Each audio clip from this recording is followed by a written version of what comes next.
बात करेंगे सागर की, जहां पीड़ित परिवार से मिलने पहुंचे आज मध्य प्रदेश के मुख्यमंत्री डॉक्टर मोहन यादव और पीड़ित परिवार से मुख्यमंत्री ने मुलाकात की। हर संभव मदद का आश्वासन मुख्यमंत्री ने दिया और इसके साथ ही आपको बता दें पुलिस से भी बातचीत आज मुख्यमंत्री करने पहुंचे हैं। तो सागर में पीड़ित परिवार से मुख्यमंत्री डॉक्टर मोहन यादव ने बातचीत की है और हर संभव मदद का आश्वासन दिया है मुख्यमंत्री ने। सागर के बरोदिया नौना गिर में नितिन हत्याकांड का ये पूरा मामला है।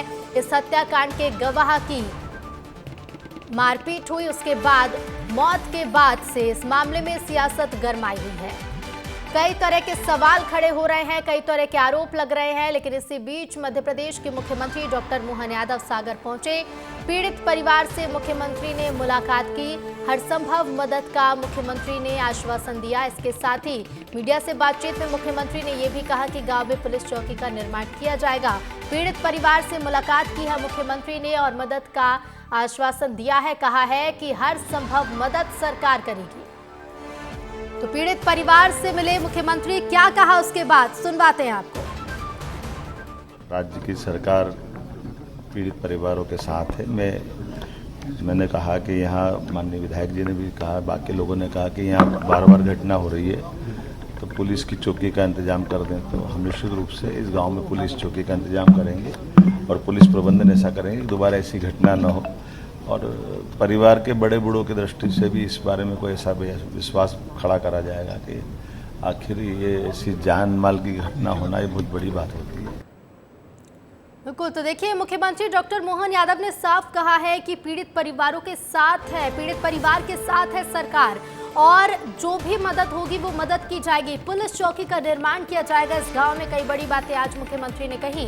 पीड़ित परिवार से मुलाकात की, जिसकी तस्वीरें भी हम आपको दिखा रहे हैं। देखिए तस्वीरें, देखिए जब परिवार से मुख्यमंत्री डॉक्टर मोहन यादव ने मुलाकात की और इसके साथ ही कहा कि सरकार इस दुख की घड़ी में उनके साथ है, हर संभव मदद करेगी सरकार।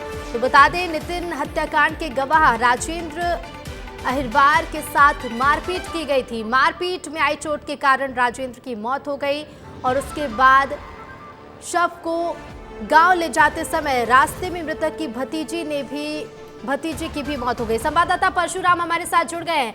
परशुराम, मुख्यमंत्री ने कहा है कि सरकार पीड़ित परिवार के साथ है, हर संभव मदद की जाएगी। इसके साथ ही पुलिस चौकी निर्माण की बात भी मुख्यमंत्री ने कही है।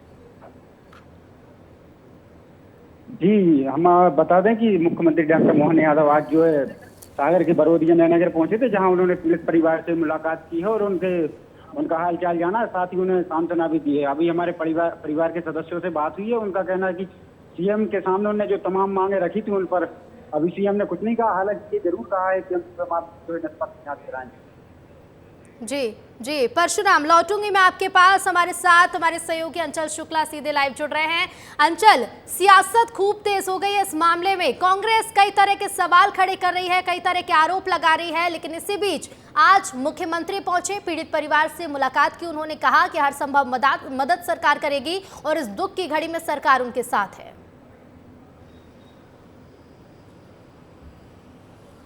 देखिए ऋतु, सागर में जिस तरीके से दलित परिवार के साथ ये पूरा घटनाक्रम हुआ है, उसके बाद कांग्रेस पार्टी ने इसको खूब भुनाया है।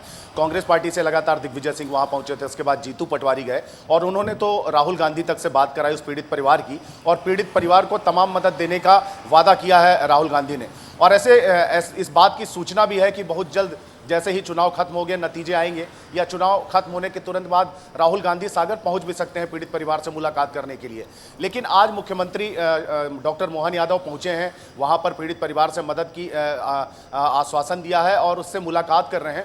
निश्चित रूप से एक संवेदनशील मुख्यमंत्री होने का जो प्रमाण है वो कहीं ना कहीं डॉक्टर मोहन यादव दे रहे हैं। ऋतु, आपको याद होगा सीधी में एक आदिवासी के साथ एक घटना हुई थी, पेशाब कांड, अगर आपको याद हो। उस समय भी आपने देखा होगा कि तत्कालीन मुख्यमंत्री जब शिवराज सिंह चौहान थे तो उन्होंने बाकायदा उसको अपने मुख्यमंत्री निवास भोपाल बुलाया था और उसके चरण अपने हाथों से धोए थे। तो कहीं ना कहीं एक बड़ा मैसेज देने की कोशिश की थी। बिल्कुल एक बड़ा कि मैसेज आदिवासियों देने और की दलित कोशिश तो परिवार- है ही अंचल, लेकिन इसके बाद अब देखना होगा कि मुख्यमंत्री पहुंचे और अब सियासत के सोच जाएगी। फिलहाल शुक्रिया अंचल आपका, परशुराम हमारे साथ जुड़े थे। परशुराम आपका भी शुक्रिया तमाम जानकारी के लिए। तो अपडेट आप तक पहुंचाते रहेंगे, लेकिन इसी बीच छिंदवाड़ा से मिल रही इस वक्त की बड़ी खबर। छिंदवाड़ा में युवक ने परिवार के 8 लोगों की हत्या कर फांसी लगा ली। आरोपी ने सबसे पहले पत्नी को कुल्हाड़ी से काटा, फिर एक एक कर अपनी मां, बहन, भाई, भाभी और 3 भतीजे भतीजियों को मौत के घाट उतार दिया। 10 साल के ताऊ के लड़के पर भी युवक ने हमला किया, लेकिन वो किसी तरह से जान बचाकर भाग निकला और आस पड़ोस के लोगों को इसकी जानकारी दी, जिसके बाद सूचना पुलिस को दी गई। एसपी घटनास्थल के लिए रवाना हो गए हैं, साथ ही गांव को भी सील कर दिया गया है। सचिन अतुलकर भी मौके के लिए रवाना हो गए हैं। एक साथ 8 लोगों की हत्या का मामला ये सामने आया है छिंदवाड़ा से, जहां युवक ने अपने ही परिवार के सभी सदस्यों को मौत के घाट उतार दिया। सभी सदस्यों की कुल्हाड़ी से काटकर हत्या कर दी। इस युवक ने सबसे पहले अपनी पत्नी को मौत के घाट उतारा और उसके बाद परिवार के अन्य सदस्यों पर हमला कर उनकी हत्या कर दी और फिर खुद आत्महत्या कर ली। सीधे रुक करेंगे, डिप्टी ब्यूरो चीफ अंचल शुक्ला हमारे साथ जुड़ रहे हैं। अंचल, एक बड़ा मामला सामने आया है जहां एक युवक ने अपने पूरे परिवार को खत्म कर आत्महत्या कर ली। जी अंचल। ऋतु देखिए, रोंगटे खड़े कर देने वाली ये घटना है। अभी दलित परिवार के साथ तो ये वारदात हुई आपसी रंजिश और पुरानी रंजिश को लेकर, लेकिन ये जो घटना माहौल झिर में घटी है, बोदल कछार गांव की आदिवासी बाहुल्य जो क्षेत्र है वहाँ की ये घटना है। देखिए कितनी बड़ी घटना है, कितना बड़ा कितनी क्रूरता के साथ उसने पहले अपने पत्नी का गला काटा, फिर एक एक करके उसने अपने परिवारजनों को और फिर खुद भी फांसी के फंदे पे लटक गया। तो कितना क्या मामला रहा होगा ये तो निश्चित रूप से जांच का विषय है। पुलिस भी वहां के लिए रवाना हो गए और लगभग 144 धारा जैसी स्थिति उस पूरे गांव पे है, क्योंकि एक बड़ी घटना है। एक ही परिवार के 8 लोगों को इस तरीके से क्रूरता के साथ मार देना और फिर स्वयं भी अपनी जीवन लीला समाप्त कर लेना, इसके पीछे की क्या वजह रही होगी, कितनी बड़ी वजह रही होगी, क्या ऐसा कारण था और क्या ऐसी परिस्थितियां थी जिसमें उसने रात में ऐसी घटना को अंजाम दिया, ये तो निश्चित रूप से पुलिस के लिए जांच का विषय है। लेकिन अभी तो हम इतना ही कह सकते हैं कि ये आज का दिन है वो उसके लिए सबसे बड़ी घटना होगी प्रदेश के भीतर कि एक ही परिवार के 8 लोगों को इस तरीके से मौत के घाट उतारा गया। ऋतु जी बिल्कुल बिल्कुल अंचल, क्योंकि एक बड़ी घटना है और जिस तरह से हम देख रहे हैं, देखिए क्राइम का ग्राफ बढ़ रहा है। छिंदवाड़ा से जिस तरह से मामला सामने आया और जो कहा जा रहा है कि आदिवासी परिवार है ये जो इलाका है छिंदवाड़ा से काफ़ी दूर पर है। कई तरह की चुनौतियां भी पुलिस के सामने होंगी जब पुलिस को पता चला होगा कि इस तरह की हत्या की वारदात को अंजाम दिया गया है। एक साथ इतने सारे लोगों की हत्या होना और उसके बाद युवक खुद भी आत्महत्या कर लेता है, तो सवाल ये भी कि आखिर कारण कितना बड़ा था कि इस युवक ने पूरे परिवार को खत्म कर दिया। अंचल ऋतु देखिए, आपने अगर गौर किया हो तो एक चीज़ देखिए कि आदिवासी और दलित बाहुल्य जितने भी क्षेत्र हैं वहाँ पर ज़्यादातर जो घटनाएं होती हैं या तो वो दुष्कर्म की होती हैं और या तो वो पारिवारिक रंजिश होती है और ज़मीनी विवाद होते हैं।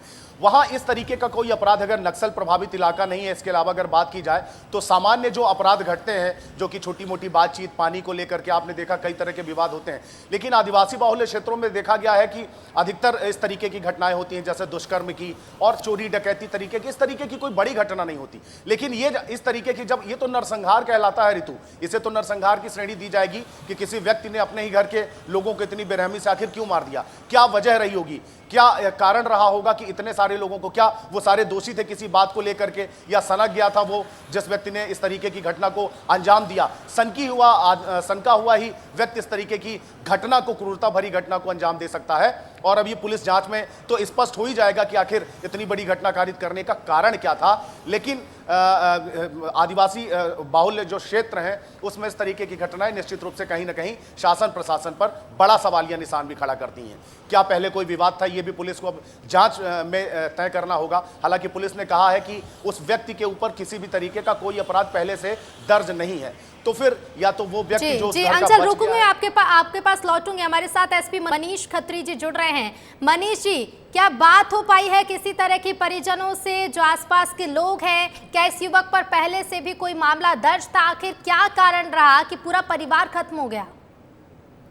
देखिए, ये जिला मुख्यालय छिंदवाड़ा से 145 किलोमीटर दूर, ये थाना माहौल झील से भी 50 किलोमीटर दूर ये जंगल में आदिवासी बाहुल्य ग्राम है बोदल कचार। तो यहाँ पे ये मानसिक विक्षिप्त व्यक्ति है दिनेश भूरा, 26 वर्षीय, इनके द्वारा अपने परिवार के घर एक तरफ है, इसमें घर के 8 व्यक्ति, जिनमें 21 तारीख को इसकी शादी हुई थी। तो इसकी पत्नी और इसकी माँ, बहन, भाई, भाभी और 3 जो बच्चे हैं वो छोटी उम्र के हैं। तो इनकी सबकी 2:30 बजे रात को कुल्हाड़ी से हमला करके इनके द्वारा हत्या की गई। और इसके बाद में यहाँ से 50 मीटर दूर इनके ताऊ का घर है। तो वहाँ ताऊ के बेटे का जो बेटा है, 10 वर्ष, उसके ऊपर भी कुल्हाड़ी से हमला करके उसको भी गंभीर रूप से घायल जी। वहाँ पे उस घर में जो बच्चे की दादी थी, तो वो जगी हुई थी नेता से, तो उसने घटना देख के हल्ला किया, जिससे परिजन आसपास के लोग भी उठे और तब ये आरोपी कुल्हाड़ी फेंकते जंगल तरफ भाग। 3 बजे पुलिस को सूचना मिली थी, तत्काल हम लोग यहाँ के लिए रवाना हुए थे। एक पहले दबिश में थे हम लोग, तो रात को तुरंत 5 थाना प्रभारी, एसडीओपी और मैं यहाँ घटनास्थल आ गए थे। और अभी फॉरेंसिक द्वारा घटनास्थल का निरीक्षण किया जा रहा है। परिजनों और जो आसपास के लोगों की पूछताछ में बताया कि किसी को 1 वर्ष भी इस तरह का जो पागलपन का दौरा वगैरह पड़ता था, मानसिक इसको प्रॉब्लम थी, तो इसको होशंगाबाद में इसका इलाज वगैरह भी कराया था। ये जो तथ्य सामने आए हैं, इनकी हम पुष्टि करेंगे, विधिवत जांच और अपराध पंजीबद्ध करके आगे विधि अनुसार कार्रवाई करेंगे। जी बिल्कुल। मनीष जी, ये जो युवक जिसने अपने पूरे परिवार की हत्या की और फिर खुद भी आत्महत्या कर ली, क्या इस युवक ने पहले भी किसी तरह का हमला किया था? किसी तरह के झगड़े का मामला सामने आया? क्या इस युवक पर पहले भी किसी तरह का मामला दर्ज किया गया है? नहीं, किसी भी तरह का ना हमला था, ना कोई शिकायत थी, और ना ही आस पड़ोस के लोग और जो परिजन, सबसे मैं स्वयं भी मिला हूँ और उनके द्वारा यहाँ के सरपंच और बाकी प्रतिनिधियों, इनसे भी सब चर्चा की है। इनके द्वारा बताया कि सब था और किसी तरह की कोई शिकायत इनके द्वारा नहीं पाई गई, तो न करी। जी। गर्मी का भीषण प्रकोप जारी है और ऐसे में गर्मी के सितम का एक वीडियो देवरिया से सामने आया है, जहां कांग्रेस नेता ने चलते भाषण के बीच अपने सर पर पानी की बोतल उड़ेल ली। गर्मी काफी है। राजनीति की गर्मी ने तो सियासी पारे को चढ़ाया ही हुआ है, लेकिन इस बीच आसमान से बरस रही आग ने भी नेताओं के पसीने निकाल दिए हैं। आखिरी चरण में पूर्वांचल की 13 सीटों पर लोकसभा के कुरुक्षेत्र में आखिरी युद्ध होना है और राजनीति के इस दंगल के आखिरी चरण के लिए सभी पार्टियों के दिग्गजों ने पूर्वांचल में डेरा डाला हुआ है।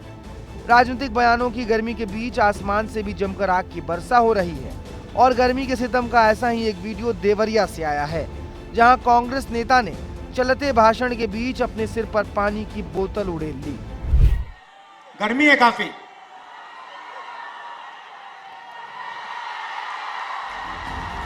देवरिया की गर्मी जहां एक तरफ राहुल गांधी पर जमकर कहर बरपा रही थी, तो वहीं राहुल भी अपने बयानों से राजनीति के पारे को चढ़ा रहे थे।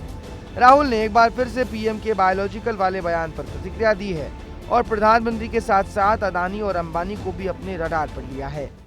बाकी सब लोग बायोलॉजिकल हैं, माता पिता से पैदा हुए हैं। नरेंद्र मोदी बायोलॉजिकल नहीं है। नरेंद्र मोदी जी ऊपर से टपक के आए हैं, उनको परमात्मा ने हिंदुस्तान भेजा है परमात्मा का काम करने के लिए।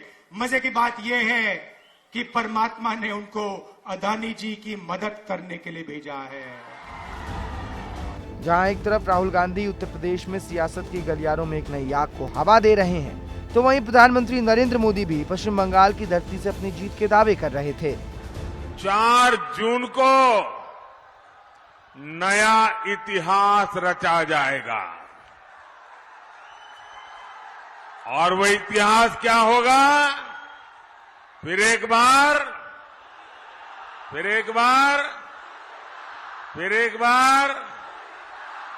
आभार एक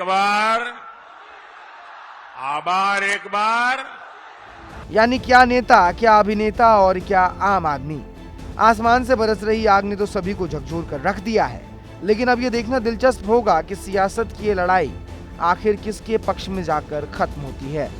ब्यूरो रिपोर्ट, विस्तार न्यूज। इधर भोपाल में कांग्रेस ने 1 क्विंटल लड्डू का ऑर्डर दिया है। इंडिया गठबंधन की सरकार बनने का दावा किया। 4 जून को परिणाम से पहले जश्न की तैयारियां शुरू हो चुकी हैं और 4 जून को सुबह पीसीसी में जश्न मनाया जाएगा। तो वहीं बीजेपी ने कांग्रेस के इस ऑर्डर पर तंज कसा है और ख्याली पुलाव बताया। बीजेपी प्रवक्ता अजय सिंह यादव ने कहा कि कांग्रेस के नेता वही दावे करें जिनका 4 जून को सामना कर सकें। उस दिन ईवीएम पर ठीकरा ना फोड़ें।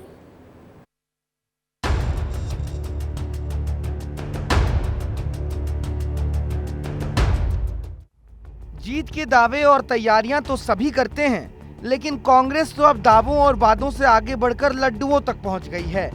अभी लोकसभा के रण में आखिरी और 7वां राउंड बाकी है, लेकिन उससे पहले ही मध्य प्रदेश के दिल भोपाल में कांग्रेस ने 1 क्विंटल लड्डू का ऑर्डर दे दिया है।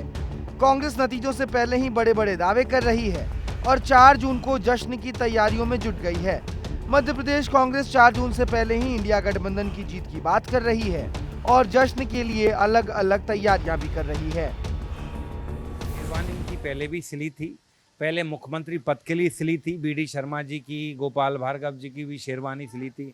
शिवराज जी तो थे ही मुख्यमंत्री, और भी कई सारे नेता, कैलाश विजयवर्गीय और अपने पटेल साहब जो प्रहलाद पटेल के तो घर पे सुरक्षा ही बढ़ा दी गई थी। लेकिन आप सबने देखा कि एक पर्ची आती है दिल्ली से और पर्ची में जिसका नाम निकलता वो मुख्यमंत्री बन गया। यही राजस्थान में हुआ, यही मध्य प्रदेश में हुआ, यही छत्तीसगढ़ में। कांग्रेस के इन बड़े बड़े दावों पर बीजेपी भी अब चुटकी ले रही है। बीजेपी का कहना है कि कांग्रेस सिर्फ ख्याली पुलाव पका रही है।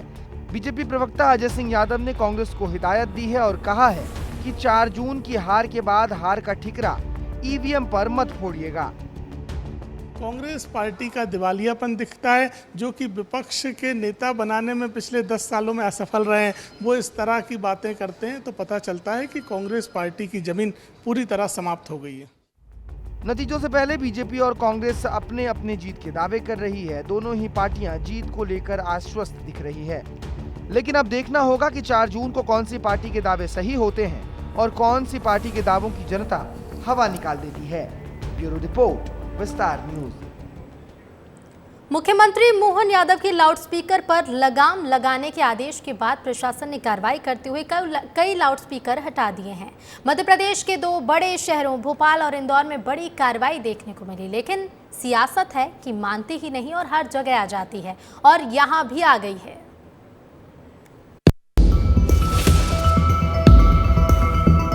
25 मई को मध्य प्रदेश के मुख्यमंत्री मोहन यादव ने अधिकारियों को धार्मिक स्थलों पर लाउड स्पीकर के अनियंत्रित उपयोग पर प्रतिबंध को सख्ती से लागू करने के निर्देश दिए थे। सीएम मोहन यादव के निर्देशों पर अमल करते हुए इंदौर प्रशासन ने सोमवार को 258 धार्मिक स्थलों से 437 लाउड स्पीकर हटा दिए। वहीं भोपाल में पुलिस ने धार्मिक और अन्य प्रतिष्ठानों से 96 लाउड स्पीकर हटा दिए। पूरी राज्य में इसी तरह के अभियान चलाए गए। नियमों के अनुसार किसी धार्मिक स्थल पर अधिकतम 2 लाउड स्पीकर लगाने की अनुमति है, जिनका डेसिबल स्तर सुनिश्चित किया गया है। औद्योगिक क्षेत्रों में दिन में 75 डेसिबल और रात में 70 डेसिबल तक सीमित। वाणिज्यिक क्षेत्रों में दिन में 65 डेसिबल और रात में 55 डेसिबल सीमित। आवासीय क्षेत्रों में दिन में 55 डेसिबल और रात में 45 डेसिबल सीमित। मौन क्षेत्रों में दिन में 50 डेसिबल और रात में 40 डेसिबल तक सीमित।